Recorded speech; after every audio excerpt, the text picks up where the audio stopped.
Hello friends, कैसे हैं आप सब। उम्मीद करती हूँ बहुत ही अच्छे होंगे। और आज के वीडियो में मैं वो बातें करने वाली हूँ जो शायद सभी की प्रॉब्लम होती है। यस, हस्बैंड वाइफ में नोक-झोंक होना एक बहुत ही सामान्य चीज़ है कि हस्बैंड वाइफ में नोक-झोंक हो जाए और उनमें आपस में बातचीत होना बंद हो जाए। उन दोनों एक दूसरे से बात करना बंद कर दें और अपना जो है झगड़े मतलब बात-बात में झगड़ा हो जाना। ये बहुत ही नॉर्मल सी बात है, लेकिन अगर यही झगड़ा बड़ा हो जाए या बहुत ही बृहद रूप धारण कर ले तो डाइवोर्स तक बातें पहुंच जाती हैं। तो हम अपने हस्बैंड वाइफ के रिश्ते को कैसे पैम्पर करके रखें, कैसे कहते नहीं है, ये जितना मजबूत रिश्ता है उतना ही नाजुक भी है। तो इस रिश्ते से ज़्यादा मजबूत तो कोई रिश्ता होता नहीं है, लेकिन ये रिश्ता नाजुक भी है। पति पत्नी एक दूसरे के साथ अच्छी बॉन्डिंग के लिए 2-3 मैं टिप्स दूंगी जो कि करें तो उनकी एक आपस में एक बहुत अच्छी बॉन्डिंग बन जाती है। और इस तरह की लड़ाइयाँ नोक-झोंक जो होती है ये हमारी हंसी मजाक में निकल जाती है। और जो डाइवोर्स वगैरह की सिचुएशन आ जाती है या लेडी जो है अपने मायके चली जाती है, हस्बैंड बात नहीं करता है, ऐसी जो भी सिचुएशन आती है ये सब सिचुएशन होने से बच जाती है। तो चलते हैं हम लोग 2-4 टिप्स मैं देती हूँ। देखिए, हस्बैंड वाइफ दोनों ही अलग अलग परिवेश से आते हैं, अलग अलग फैमिली के होते हैं और वो दोनों एक ही सूत्र में बन जाते हैं, विवाह सूत्र में, जो कि एक दूसरे के से वो लोग जुड़ जाते हैं। तो थोड़ा बहुत खटपट होना तो वाजिब है, हो ही जाती है, लेकिन वो खटपट बृहद रूप ना ले लेता है। जैसे मान लिया हमें इसमें क्या करना होता है, एक दूसरे की रेस्पेक्ट करें हम। मीन्स कि कभी भी हमें किसी को एक दूसरे में किसी को भी छोटा बड़ा नहीं समझना चाहिए और दोनों ही एक दूसरे की बातों को रिस्पेक्ट करें। अगर हस्बैंड से वाइफ कुछ कहना चाहती है, कुछ अपनी बातें कहती है और बहुत सारी चीज़ें बताती है, तो हस्बैंड को उसको सुनना चाहिए और उसकी बातों को रिस्पेक्ट करना चाहिए। इसी तरह से इसका मतलब ये नहीं है कि उसकी बिना मतलब की बातें भी या गैर वाजिब बात को भी वो रिस्पेक्ट करे।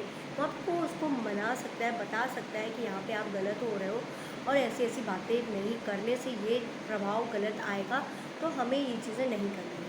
तो इसमें इर्रिस्पेक्ट नहीं होता है। रिस्पेक्ट करने का मतलब है कि उनकी बातों को ध्यान से सुने, समझे कि आखिर वो क्या कहना चाहती है। इसी तरह से सेम हस्बैंड पे भी है।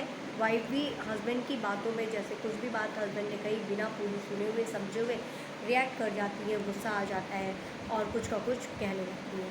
तो पता चला हस्बैंड भी गुस्सा हो गए और ताव-ताव में कहाँ की कहाँ बात चली जाती है। तो वाइफ्स से भी ये रिक्वेस्ट है कि वो लोग अपने हस्बैंड की बातों को, अपने हस्बैंड के विचारों का रिस्पेक्ट करें, उसी तरह से जैसे वो उम्मीद करती है कि उनके हस्बैंड उनकी बातों का रिस्पेक्ट करें।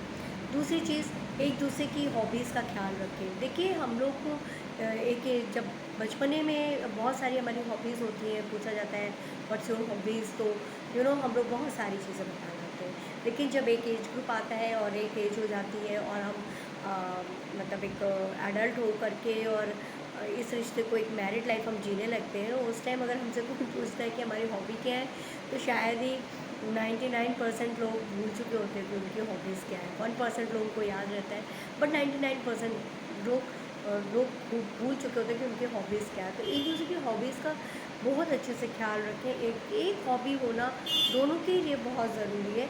अगर दोनों की हॉबीज़ सेम है, मिलती जुलती है, तो बहुत बढ़िया है।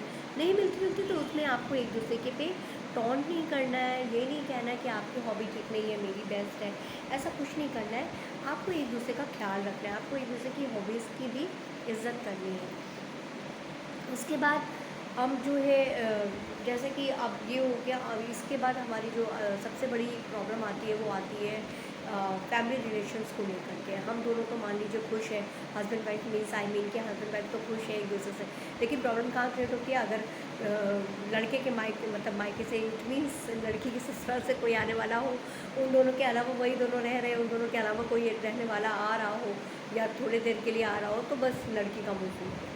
ऐसा नहीं करना है। आपको उसकी भी फैमिली को इज़्ज़त देनी है। आप उसकी फैमिली में गई हैं, आपको उसकी फैमिली को इज़्ज़त करनी है, और क्योंकि आप उसकी फैमिली की इज़्ज़त करेंगे, उसी प्रकार से वो आपकी फैमिली को इज़्ज़त करेगा। देखिए, सीधी-सी बात है, जो हम करते हैं वही हमको रिटर्न में मिलता है। हम चाहते हैं कि हमारे मायके वाले आए तो मेरा हस्बैंड जो है उनकी बहुत इज़्ज़त करे, ढंग से रखे, चीज़ें करें।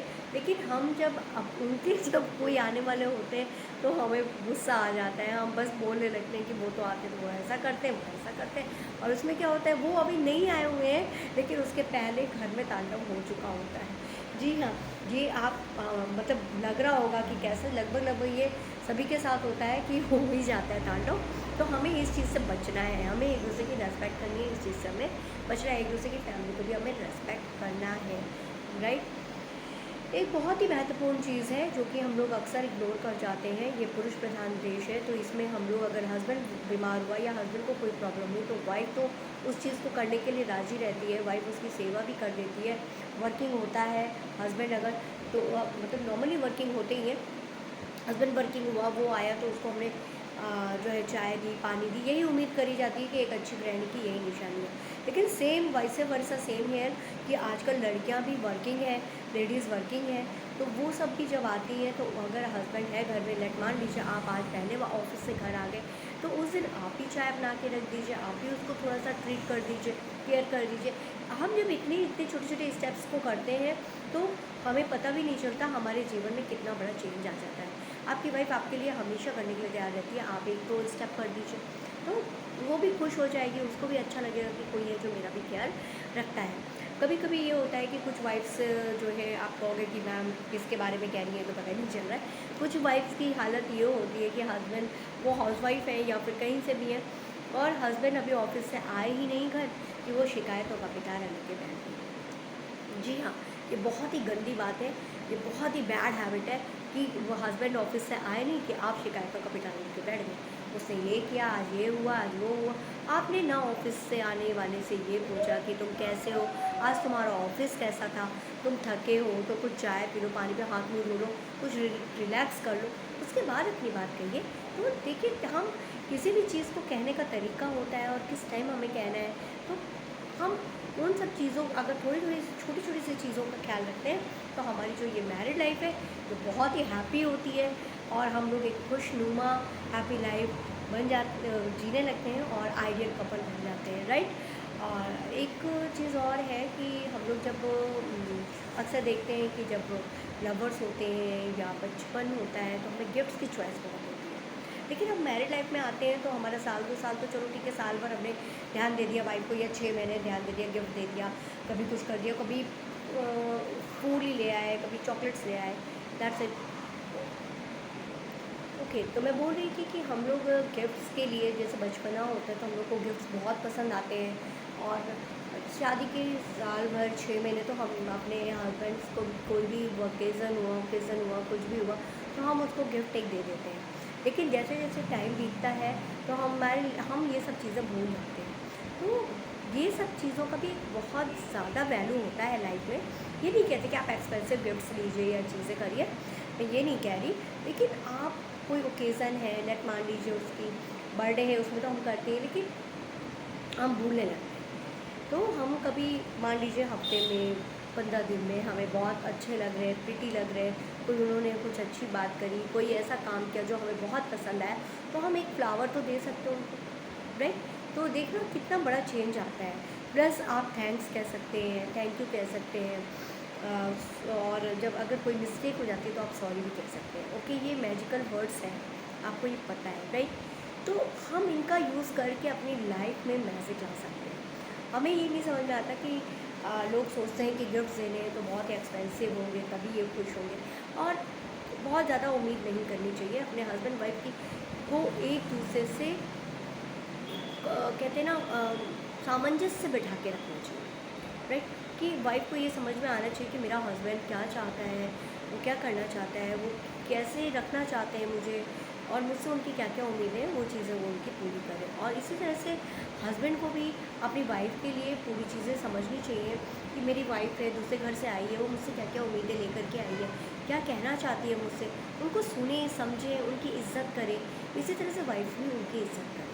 अगर हम ये छोटी छोटी सी चीज़ें करने लगे, मान लीजिए हस्बैंड को गुस्सा आ गया तो वाइफ जो है वो चुप हो जाए, या वाइफ को गुस्सा आ रहा है तो हस्बैंड शांत हो जाए, तो कभी भी लड़ाई होएगी नहीं, और जो बात हमारी बिगड़ने वाली होगी वो बनी ही रहेगी, कभी हम पे गड़बड़ होगा ही नहीं।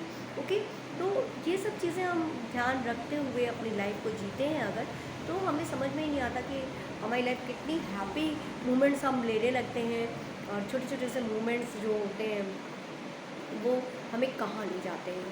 तो आप लोग इन छोटी छोटी बातों का ध्यान रखिए और अपनी लाइफ को एंजॉय करिए। और मैजिकल वर्ड्स याद रखिए, अपनी लाइफ में मैजिक लाइए, लव लाइए, एक दूसरे के लिए केयर लाइए, और एक हैप्पी हैप्पी मैरिड लाइफ जीजिए। ओके, तो चलती हूँ इसी उम्मीद के साथ कि ये वीडियो आपके काम आएगी, बहुत ही अच्छी लगी होगी। ओके, चलते हैं। जय हिंद, जय भारत, बाय बाय, फिर मिलते हैं।